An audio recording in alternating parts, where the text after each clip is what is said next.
नमस्कार, आप सभी का स्वागत है। आप देख रहे हैं समाचार फास्ट टू द पॉइंट। मैं हूं पंकज पंडित और इस समय पूरे देश में चुनावी माहौल है। तो ऐसे में पहाड़ों की राजधानी शिमला में भी पूरी तरह से सियासी पारा चढ़ा हुआ है। हिमाचल प्रदेश की राजधानी भाई शिमला में शिमला संसदीय सीट पर वर्तमान में राजनीतिक हालात क्या है, इस पर चर्चा करने के लिए हमारे साथ हमारे वरिष्ठ पत्रकार जुड़ चुके हैं। लेकिन सबसे पहले हम चर्चा शुरू करें, मैं आपको सबसे पहले जोड़ना चाहूंगा शिमला में हमारे जो संवाददाता है नीरज जी। पहले नीरज जी से जानना चाहेंगे कि किस तरह के सियासी हालात हैं शिमला में। तो नीरज, क्या लग रहा है आपको वर्तमान में शिमला में क्या माहौल है कांग्रेस और भाजपा में? देखिए, बिल्कुल अगर कांग्रेस और भाजपा की बात करें तो दोनों ने जो है चुनावी मैदान में उतरकर जो है प्रचार प्रसार शुरू कर दिया है। एक और जहां भाजपा लगातार पन्ना प्रमुख सम्मेलन करती हुई नजर आ रही है और बूथ स्तर पर जो है वोटर्स को टारगेट किया जा रहा है। दूसरी ओर कांग्रेस की बात करें तो मुख्यमंत्री से लेकर मंत्री और तमाम जो विधायक है कांग्रेस के, वो सारे ही जो है कांग्रेस प्रत्याशी के पक्ष में जो है वोट मांगते हुए नजर आ रहे हैं। आज मुख्यमंत्री जिस तरह से सिरमौर के जो है हरिपुर धार में गए हुए थे, साथ ही कसौली विधानसभा क्षेत्र में भी जो था उनका दौरा था। ऐसे में लगातार मोर्चा जो है हिमाचल प्रदेश के मुख्यमंत्री ने भी संभाला हुआ है। दूसरी ओर अगर बात की जाए तो एक और जहां लोगों का ये कहना है कि जो मौजूदा सांसद है और वर्तमान में जो है वो भाजपा के प्रत्याशी भी है इस वक्त, सुरेश कश्यप जो प्रदेश अध्यक्ष भी है रह चुके हैं भाजपा के, तो लोग ये कह रहे हैं कि जब वो सांसद बने हैं तो उस तरह का कार्य नहीं हो पाया है। खासकर जो है एमएसपी जो है वो सेम मूल्य पर यहाँ पर नहीं मिल पाया है। और साथ ही अगर इसी के साथ बात की जाए तो लोग ये भी कह रहे हैं कि जब वो प्रदेश अध्यक्ष बने तब वो लोगों से मिलने तक नहीं पहुंच रहे थे, यानी कि क्षेत्रों का दौरा नहीं कर पा रहे थे। और साथ ही जो पैसा जो है सांसद को मिलता था वो भी यहाँ पर जो है उसका यूज नहीं किया गया है। ऐसे में लोगों में जो है काफी निराशा देखने के लिए मिल रही है। दूसरी ओर कांग्रेस की बात करें तो विनोद सुल्तानपुरी को जो है यहाँ पर प्रत्याशी बनाया गया है। पूर्व में उनके पिता जो है यहाँ पर जो है सांसद रह चुके हैं। ऐसे में कई बार जो है उन्होंने जो उनके पिता थे उन्होंने भी ये जिक्र किया था कि जीते तो सुल्तानपुरी, हारे तो वीरभद्र सिंह, यानी कि साफ तौर पर ये देखने के लिए यहाँ पर मिलता था कि वीरभद्र सिंह के नाम पर जो है यहाँ पर चुनाव जो है सुल्तानपुरी के द्वारा यहाँ पर लड़ा जाता था। लेकिन इस बार की बात करें तो काफी महत्वपूर्ण ये चुनाव देखने के लिए मिल रहा है, क्योंकि उनके ही बेटे को जो है यहाँ पर इस बार टिकट दिया गया है, लोकसभा का प्रत्याशी यहाँ पर बनाया गया है। देखना महत्वपूर्ण होगा कि वीरभद्र की गैर मौजूदगी में या कि वीरभद्र का जिस तरह से जो है वो निधन हो गया है उसके बाद कांग्रेस जो है इस सीट पर अभी तक जीत नहीं पाई है। लेकिन जिस तरह से सवाल और जो है देखने के लिए यहाँ पर मिल सकते हैं, क्योंकि शिमला की बात करें तो 13 विधायक जो है वो कांग्रेस पार्टी के इस वक्त मौजूदा समय में है शिमला संसदीय क्षेत्र से। तो ऐसे में तमाम जो मंत्री हैं, चाहे वो विधायकों की ही बात करें, सीपीएस भी है और इसी के साथ कई जो कार्यकर्ता कांग्रेस के पार्टी के जो पदाधिकारी हैं उन्हें कई लोगों को जो है इसमें कैबिनेट रैंक्स भी दिए गए हैं और 22 चेयरमैन की नियुक्ति भी की गई है, चेयरमैन की नियुक्ति भी की गई है। तो ऐसे में शिमला संसदीय क्षेत्र की सीट जो है काफी महत्वपूर्ण कांग्रेस के लिए हो जाती है। ऐसे में देखना यही होगा कि जो लोकसभा का चुनाव जो 1 जून को यहाँ पर मत होने हैं उसमें 4 जून को किसके पक्ष में जो है यहाँ पर वो नतीजे आते हैं। धन्यवाद नीरज, आपका बहुत बहुत आभार। तो अब हम अपनी चर्चा शुरू करते हैं। नीरज, आप अपने आगामी जो रिपोर्टिंग है वहां आप जा सकते हैं। आपका हमारे साथ जुड़ने के लिए बहुत बहुत आभार। तो लीजिएगा, अब हम करते हैं शुरू चुनावी चर्चा। चुनावी चर्चा में मेरे साथ जो वरिष्ठ पत्रकार हैं वो आपके जाने पहचाने चेहरे हैं। मेरे साथ सबसे पहले परिचय करवाना चाहूंगा आपका। मेरे साथ प्रकाश ठाकुर जुड़े हुए हैं जिनका पत्रकारिता में लगभग 3 दशक का अनुभव है। आपका स्वागत है प्रकाश जी।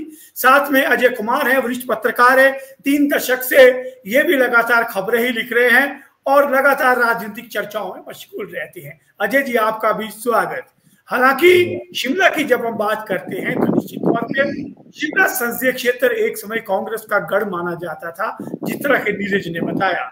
लेकिन उसके बाद ये गढ़ टूटा और धीरे धीरे धीरे शिमला में जो है वो भगवा लहराने लगा। और पिछली बार यहाँ से जो सांसद जीते थे वो कांग्रेस के, वो भाजपा के प्रदेश अध्यक्ष भी बने, लेकिन उनका टिकट बदल के अब नए चेहरे को यहाँ से उतारा गया है। तो आइए सबसे पहले शिमला के रण पर चर्चा करने के पहले बता दूं कि शिमला में सबसे अधिक प्रतिनिधित्व अगर सरकार में है तो वो शिमला पार्लियामेंट का है। तो इसीलिए हमारे आज चर्चा का विषय है कि शिमला का सियासी दंगल, सरकार की साख की बात, क्योंकि सुखविंदर सिंह सुक्खू की भी कर्मभूमि शिमला ही रही है। सबसे पहले अजय भाई क्या कह रहा है शिमला का सियासी मौसम? मौसम बहुत खुशगवार है, क्या राजनीति में भी उतनी ठंडक है वहां की? राजनीति में तो कभी ठंडक होती नहीं और चुनावी माहौल में तो हो ही नहीं सकती। चुनाव सर पे हो तो फिर ठंडक नहीं हो सकती है। शिमला का माहौल, शिमला का वातावरण बेशक ठंडा हो सकता है सैलानियों के लिए, लेकिन कार्यकर्ताओं, दोनों ही राजनीतिक दलों के कार्यकर्ताओं और लोगों के लिए या वोटर के लिए वो ठंडा बिल्कुल नहीं हो सकता है। बात की जाए तो दो चेहरे अभी तक सामने आए हैं भाजपा और कांग्रेस के, विनोद सुल्तानपुरी और सुरेश कश्यप। ये दोनों ही चेहरे दमदार प्रत्याशी के रूप में सामने आए हैं। सुरेश कश्यप दूसरी मर्तबा चुनाव लड़ रहे हैं और इससे पहले वीरेंद्र कश्यप 2 मर्तबा सांसद रह चुके हैं। ये दोनों का ही संबंध भाजपा से है। ऐसे में विनोद सुल्तानपुरी के पिताजी ठीक है कांग्रेस के चुनाव चिन्ह पर वो लगातार वहां पर चुनाव लड़ते रहे और जीतते भी रहे, लेकिन जिस तरह से वीरभद्र सिंह का वर्चस्व इस संसदीय क्षेत्र में था, इस मर्तबा कहीं ना कहीं वो तिलिस्म भी टूटने वाला है, क्योंकि अब वो खुद इस दुनिया में नहीं है। ऐसी परिस्थितियों में कांग्रेस के लिए वहां पर आसान नहीं है रहा। हालांकि विधानसभा चुनाव जो 2022 में हुए हैं उसको अगर देखेंगे तो वो कांग्रेस का अपर हैंड नजर आ रहा है वहां पर, लेकिन बावजूद इसके अगर पीछे के 2 चुनाव देख लिए जाएं लोकसभा के तो उसमें भाजपा जीतती रही है। ऐसी परिस्थितियों में ये तो देखना पड़ेगा वहां पर कि किस तरह से चुनाव प्रचार चल रहा है और वाकई ही क्या जो वर्तमान सांसद हैं सुरेश कश्यप, उनके खिलाफ कुछ इस तरह के मुद्दे वहां पर कांग्रेस रेज कर पाती है जो मतदाता को टच कर पाएंगे, और इसी पर चुनाव परिणाम भी निर्भर करेगा। जी पंकज जी, सबसे बड़ी बात कि आपने ठीक बात कही, लेकिन मैं जानना चाहूंगा प्रकाश भाई के पास। प्रकाश भाई, केडी सुल्तानपुरी बहुत बड़ा नाम, 6 बार वो यहां से चुनाव जीते हैं लोकसभा का। अंदाजा लगाना बहुत मुश्किल है आज के दौर में। लगातार 6 जीत और उनका बेटा अपने पिता की राजनीति की विरासत को संभालने के लिए मैदान में उतरे हैं। आपको क्या लगता है कि शिमला में क्या कांग्रेस अपने पुराने तिलस्म को बरकरार रख पाएगी, या एक बार फिर से लाखों की जो जीत जो भाजपा ने वहां पे दर्ज की गई थी, मोदी के नाम का जो एक जादू था, वो अभी भी बरकरार रहेगा? नमस्कार पंकज जी। नमस्कार जी। फर्स्ट के सभी दर्शकों का अभिवादन। पंकज जी, शिमला संसदीय सीट एक ऐसी संसदीय सीट है जिसमें भारतीय जनता पार्टी को अपनी जीत तलाश करने के लिए एक लंबे समय का इंतजार करना पड़ा था। शांता कुमार की 2 सरकारें गुजर गई, प्रेम कुमार धूमल की एक सरकार का कार्यकाल पूरा होने के बाद यहां पर कहीं जाकर भारतीय जनता पार्टी को एक जीत नसीब हुई थी। पहली बार वीरेंद्र कश्यप यहां से चुनाव जीते थे। हालांकि इससे पहले जब आपातकाल के बाद एक दौर आया था और उसमें भारतीय जनता पार्टी नहीं थी, उस समय जनता पार्टी हुआ करती थी, तो उस समय वहां पे बालक राम जी चुनाव जीते थे। लेकिन उसके अलावा यहाँ पर पूरी तरह कांग्रेस का वर्चस्व रहा। 2 बार यहाँ पर वीरेंद्र कश्यप चुनाव जीते और वो उनकी जीत में अगर हम कहें तो वहां पर जो प्रेम कुमार धूमल ने उस सियासी गढ़ में नरेंद्र बरागटा को लाकर एक बड़ी सेंध लगाई थी और उन्होंने अपर शिमला की राजनीति को साधा था, सेब की राजनीति को साधा था। उसके कारण भारतीय जनता पार्टी को वहां जीत नसीब हुई थी। उसके बाद वीरेंद्र कश्यप संपर्क में रहे लोगों से, उनका जन संपर्क अच्छा रहा, उसके बलबूते वो दूसरी बार भी चुनाव वहां से जीत गए। अब उसके बाद तीसरी बार हैट्रिक भारतीय जनता पार्टी ने लगाई जब सुरेश कश्यप चुनाव जीते। अब की बार फिर वो चुनाव मैदान में भारतीय जनता पार्टी ने उन्हें उतारा है, लेकिन परिस्थितियां जहां कांग्रेस के लिए कठिन है, वहां पे सुरेश कश्यप की राहें भी आसान नहीं है। कांग्रेस ने यहां पर कई महीने पहले उनके द्वारा आवंटित सांसद निधि का ब्यौरा सार्वजनिक किया था और उसमें उन्होंने आरोप लगाया था कि 50% से अधिक पंचायतों में सांसद निधि का पैसा नहीं पहुंचा था और कांग्रेस के लोग इस सांसद निधि के आवंटन को घर घर जाकर पहुंचा रहे हैं और ये कह रहे हैं कि आप हमारा सांसद जो है वो हमारी शिमला के लोगों की आकांक्षाओं पर पूरा करने में नाकाम रहे हैं। दूसरी बात ये रही है कि शिमला की जो राजनीति है वो बहुत आधारित है सेब की राजनीति पर।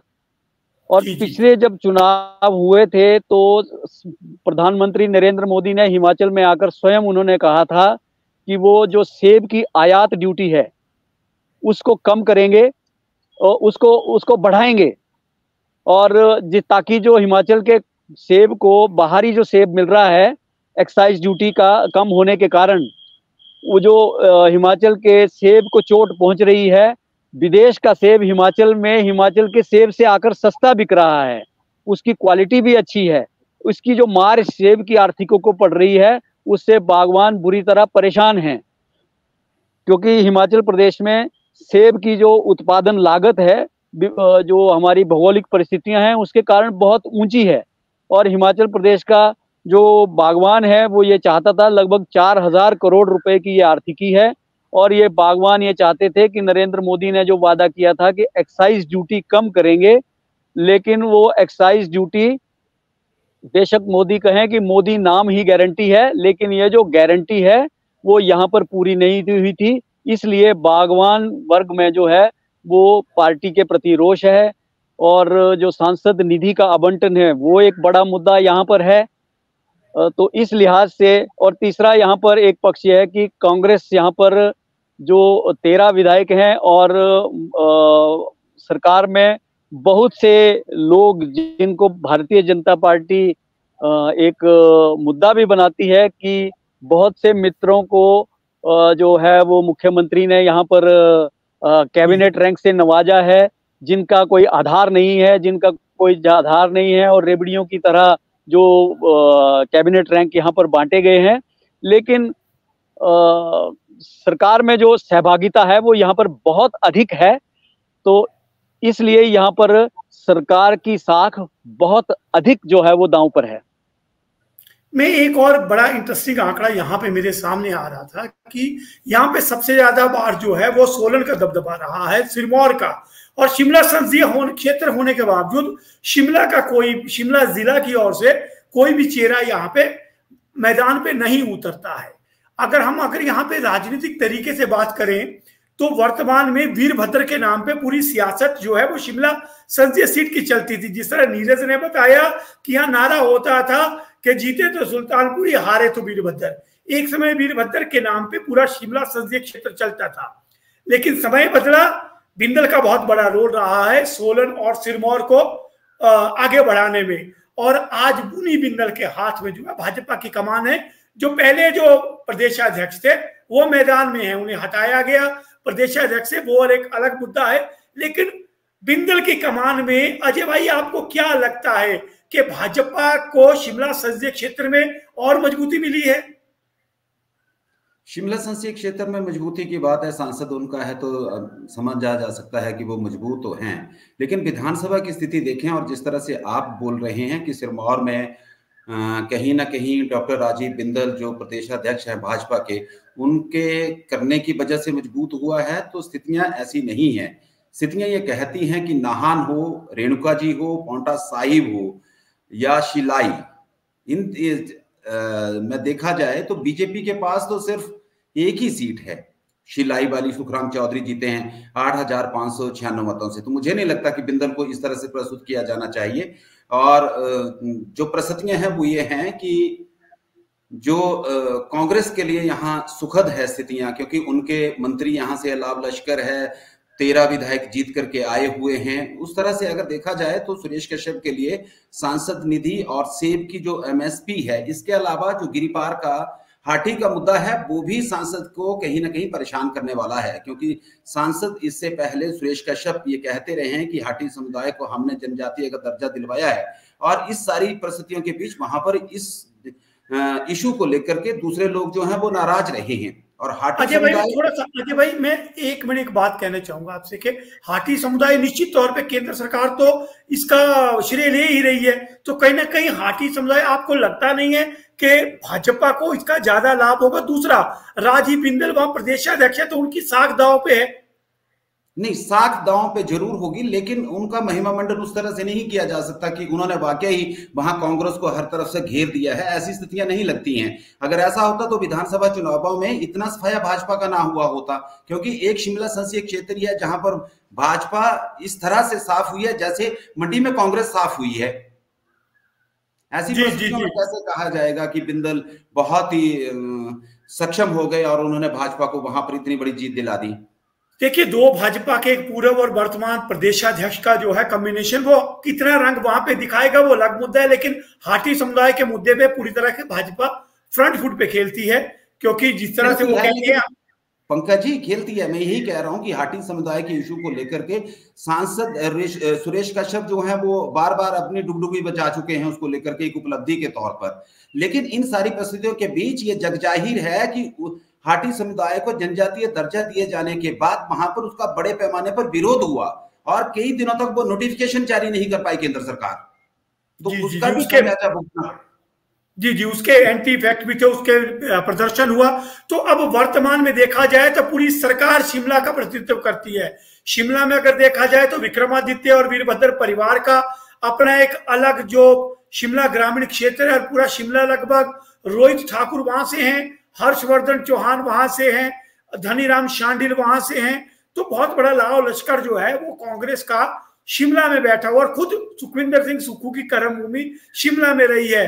तो प्रकाश भाई, क्या लगता है कि इस बार इस सीट को बचाना भाजपा के लिए मुश्किल नजर आ रहा है? एंटी इनकम्बेंसी भी है जो वहां के सांसद है, तो आपको क्या लगता है कि एक बार फिर से सुरेश कश्यप पर दांव लगाना क्या भाजपा को भारी पड़ सकता है? पंकज जी, ये ठीक है कि यहाँ पर कांग्रेस की यहाँ पर एक मजबूत स्थिति में सरकार में प्रतिनिधित्व, ज्यादा लोगों का प्रतिनिधित्व होने के कारण यहाँ पर कांग्रेस मजबूत स्थिति में है।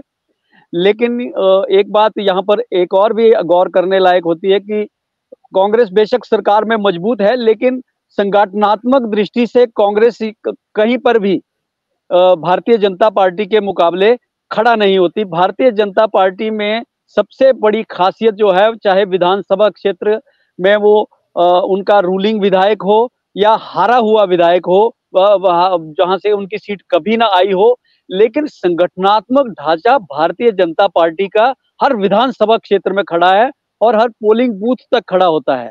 तो जो बात दिल्ली में कही जाती है वो पोलिंग बूथ में अंतिम आदमी तक पहुंचाने के लिए भारतीय जनता पार्टी जो है वो लगातार सक्रिय रहती है और एक मशीन की तरह काम करती है।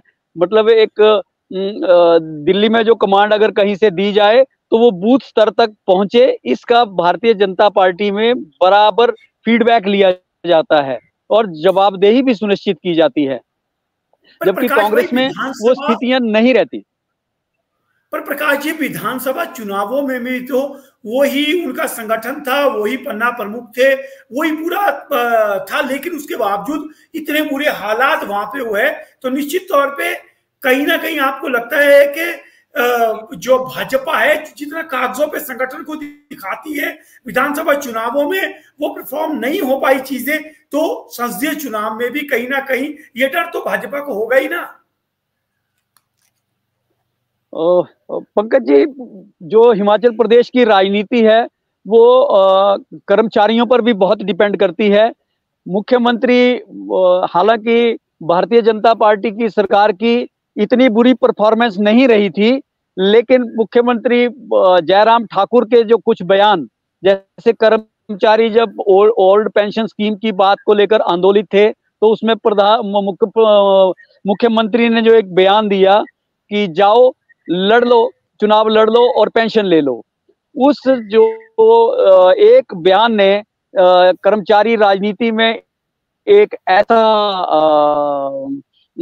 चिंगारी जला दी और जो पूरी तरह शोला बन गई और पूरे प्रदेश के कर्मचारी सब कुछ छोड़कर भारतीय जनता पार्टी के खिलाफ हो गए, जयराम ठाकुर के खिलाफ हो गए। उसके अलावा मुख्यमंत्री का अपना जो एक रवैया था, जैसे उन्होंने अपना सबसे ज्यादा ध्यान मंडी की ओर फोकस किया, जिसके उनके परिणाम भी आए।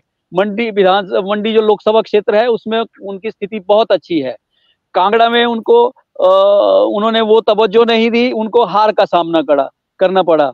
जो हमीरपुर जिला है उसमें तो मैं ये कह सकता हूँ, हमीरपुर की नजदीकी में रहने के कारण अजय जी भी बता सकते हैं इस मामले में कि मुख्यमंत्री ने जो बड़सर विधानसभा क्षेत्र है, जिसमें से कांग्रेस के विधायक बगावत करके गए हैं, उनके चुनाव क्षेत्र में 4.25 साल बाद पहली बार मुख्यमंत्री का दौरा हुआ था। जी जी जी। केमोबेश यही स्थिति अन्य विधानसभा क्षेत्रों में भी थी। बहुत कम मुख्यमंत्री उस जिला में आए हैं। उनकी दृष्टि से हमीरपुर जो था वो उनके लिए बिल्कुल गौण हो चुका था और इसी का परिणाम रहा कि भारतीय जनता पार्टी सत्ता से बाहर हुई।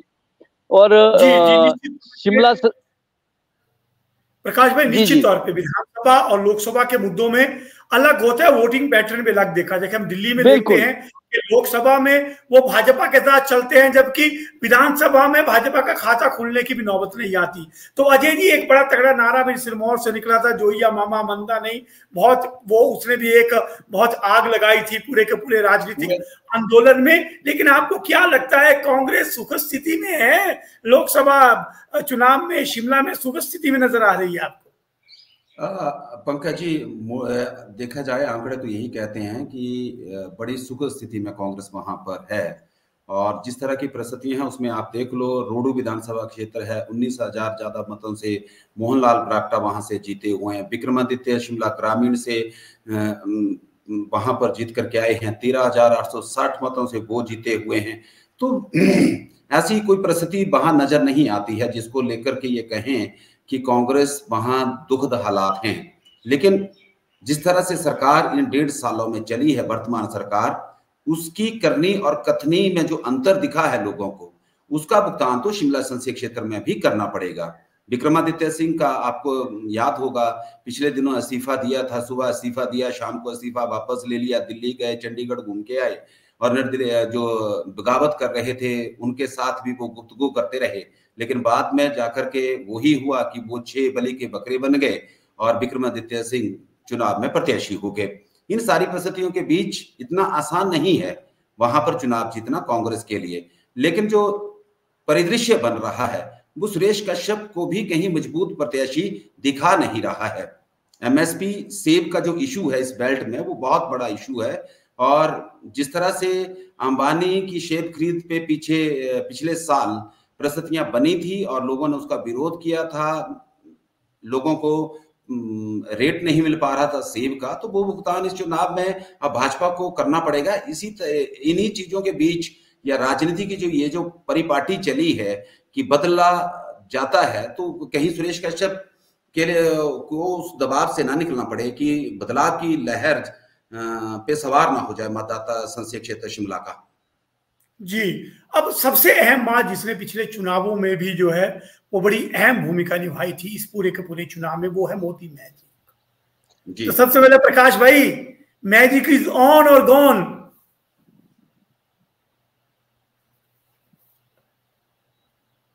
जी प्रकाश भाई, मेरा सवाल आपसे है कि क्या ये जो मोदी मैजिक है ये वर्तमान में भी चलेगा या थोड़ा कम नजर आ रहा है?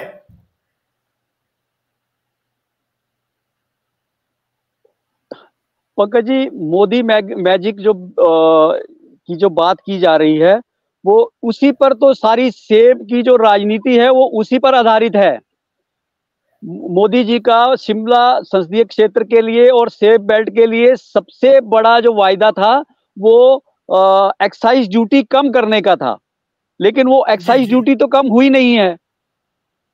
जैसे किसानों की आय 2022 तक दुगनी करने का था, वो वादा भी कहीं ना कहीं आप पाएंगे कि वो शिमला क्षेत्र में नहीं, पूरे देश में ही पूरा नहीं हुआ। किसान पूरे देश में आंदोलन करते रहे हैं भारतीय जनता पार्टी के ये इसके रवैये को लेकर। वो 3 कानून जो भारतीय जनता पार्टी ने किसान हित में कहकर बनाए थे, वो इसी आंदोलन के विरोध के चलते इसको बंद करना पड़ा था। और पूरे देश में हिमाचल प्रदेश में जो आंदोलन किसान विरोधी चल रहा था, वो पूरे देश में कहीं नहीं हुआ। लेकिन वामपंथी जो शिमला संसदीय क्षेत्र में एक मजबूत अपनी उपस्थिति रखते हैं, यहाँ पर राकेश सिंघा जैसा फायर ब्रांड लीडर है इनके यहाँ पर, और शिमला जो इनका गढ़ है, जहां नगर निगम पर भी इनका कब्जा रहा है वामपंथ का। तो ये जो कुल मिलाकर वामपंथी यहाँ पर क्या रवैया रखते हैं और किसका समर्थन करते हैं, ये भी एक देखने वाली बड़ी बात होगी। क्योंकि राकेश सिंघा और जो शिमला संसदीय क्षेत्र के और जो नगर निगम के जो मेयर रहे हैं, वो वाइस मेयर रहे हैं पंवर जी, ये लगातार भारतीय जनता पार्टी को घेरते भी रहते हैं और हमलावर रहते हैं। तो इनका रवैया भी सरकार के पक्ष में रहने वाला है, क्योंकि मुझे नहीं लगता कि यहाँ पर वामपंथी कोई कैंडिडेट लोकसभा में आएगा। तो इसलिए और सरकार से ज्यादा सवाल वामपंथी खड़े करते हैं, ये एक बहुत बड़ी बात है। कांग्रेस से अधिक सवाल तो वामपंथी प्रधानमंत्री मोदी से पूछते हैं, और उनका जवाब यहाँ पर किसी और संसदीय क्षेत्र में दें या ना दें, शिमला संसदीय क्षेत्र में उन सवालों के जवाब भारतीय जनता पार्टी को देने होंगे। जी जी प्रकाश भाई, मैं सहमत हूं कि सड़क पे सबसे अधिक वामपंथी ही नजर आते हैं किसी भी मुद्दे पे आंदोलन की बात हो। विशेषकर हमने देखा मंडी और शिमला संसदीय क्षेत्र में उनका प्रभाव। अजय जी, मोदी मैजिक जिसके आश्रय पूरी भाजपा बैठी है, वो जो लाखों में वोट कन्वर्ट हो जाते हैं, क्या लगता है आपको, मैजिक है या कम हुआ है या अब अपने अंतिम चरण की ओर है?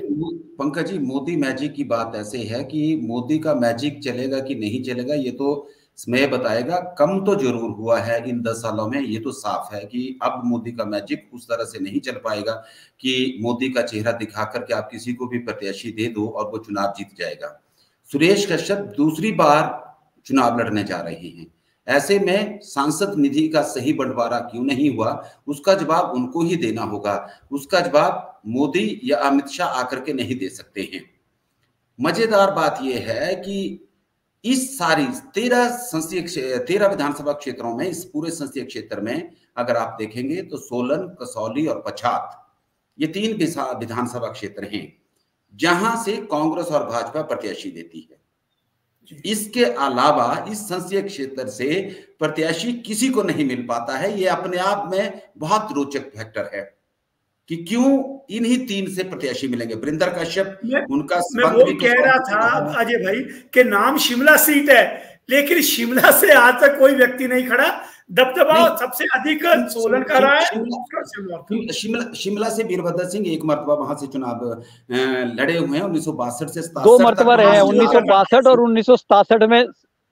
हाँ, महासू रही है वीरभद्र सिंह, ऐसा नहीं है। शिमला को तो 1962 और 1967 में वीरभद्र सिंह यहाँ से। आप एक चीज देखिए ना, सिरमौर कहाँ है? नहीं, सिरमौर से भी यहाँ पे प्रतिनिधित्व मिला है, सिरमौर को भी। आप मोटे तो सिरमौर से ही हैं। सोलन, कसौली और पच्छाद, ये 3 हैं। और पच्छाद सिरमौर का हिस्सा है, पच्छाद सिरमौर में ही है। मैं वही कह रहा हूं कि आप एक चीज देखिए ना, ये 3 विधानसभा क्षेत्र हैं जहां से सभी प्रत्याशी देते रहे जी। इसके अलावा कोई दूसरा नहीं मिला। ठीक है, अनुसूचित सोलन से धनीराम शांडिल भी रहे हैं कि सोलन से रहे हैं, बिल्कुल। सोलन, कसौली और पच्छाद में वही बोल रहा हूँ, ये 3 ही जगह हैं, 3 ही विधानसभा क्षेत्र। 2 बार वो, एक बार हिविंका के प्रत्याशी रहे, हिविंका के टिकट पर चुनाव जीते थे, और एक बार कांग्रेस पार्टी के चुनाव चिन्ह पर चुनाव जीते हैं धनीराम शांडिल। बात सही है ठाकुर जी आपकी, मैं वो नहीं कह रहा हूँ। मैं ये कह रहा हूँ कि ये 3 संसदीय क्षेत्र हैं जो शिमला संसदीय क्षेत्र का प्रतिनिधित्व करते हैं। इसके अलावा दूसरे किसी को प्रतिनिधित्व करने का जोखिम ना भाजपा उठाती है ना कांग्रेस उठाती है। ऐसे में मोदी मैजिक कितना चलेगा, ये अब बड़ा रोचक होगा देखना कि सुरेश कश्यप पर दोबारा से दांव खेला है और उनसे भाजपा की अध्यक्षी छीनने के बाद जी और बिंदल को लेकर के आए हैं। और बिंदल को जब हटाया गया था तब भी इन्हीं को अध्यक्ष बनाया गया था। अब दोनों एक दूसरे को निपटाएंगे और एक दूसरे को जिताएंगे। ये बड़ी रोचक स्थितियां बनने वाली हैं शिमला संसदीय क्षेत्र में। जी, खो चली हुई है वहां पे, एक को हटाओ दूसरे को बनाओ। तो अब देखते हैं। जी हाँ, दूसरी तरफ आपकी बात से मैं पूरी तरह से जी, दूसरी तरफ जो विनोद सुल्तानपुरी हैं, उनकी राजनीतिक योग्य यही है कि वो केडी कृष्णदत्त सुल्तानपुरी के पिता हैं और पहली बार विधायक बने हैं। कांग्रेस उसी के सहारे आगे बढ़ रही है। जी हाँ, तो वही बात जो मैं कह रहा था, एक तरफ राजनीतिक विरासत और एक तरफ मोदी का जादू, इसके बीच में ये मुकाबला है शिमला संसदीय। पर सरकार की बड़ी अहम भूमिका है। सबसे ज्यादा जो अहम पद जो है वो शिमला संसदीय क्षेत्र को मिले हैं। वहां पे कैबिनेट मंत्री सबसे ज्यादा हैं, सीपीएस दिए हैं सरकार ने, चेयरमैन, वाइस चेयरमैन, सरकार वहां बैठती है। अब देखते हैं शिमला के सियासी दंगल में, जहां सरकार की साख दांव पर लगी है, क्या सुल्तानपुरी अपनी राजनीतिक विरासत को आगे ले जाते हैं या फिर एक बार फिर से सुरेश कश्यप मोदी मैजिक के सहारे अपनी नैया पार लगा जाते हैं। तो ये था आज हमारा शिमला संसदीय क्षेत्र पर चुनावी परिचर्चा। एक बार फिर से आपका आभार अजय जी, प्रकाश जी। कल आपके साथ जुड़ेंगे सबसे हॉट स्टेशन कांगड़ा की बात करने हमारे इन दोनों वरिष्ठ पत्रकारों के साथ। तब तक दर्शकों को अलविदा। इसी के साथ आप लोग देखते रहिए, इसी तरह हमसे जुड़ते रहिए। आप देख रहे हैं समाचार फास्ट टू द पॉइंट।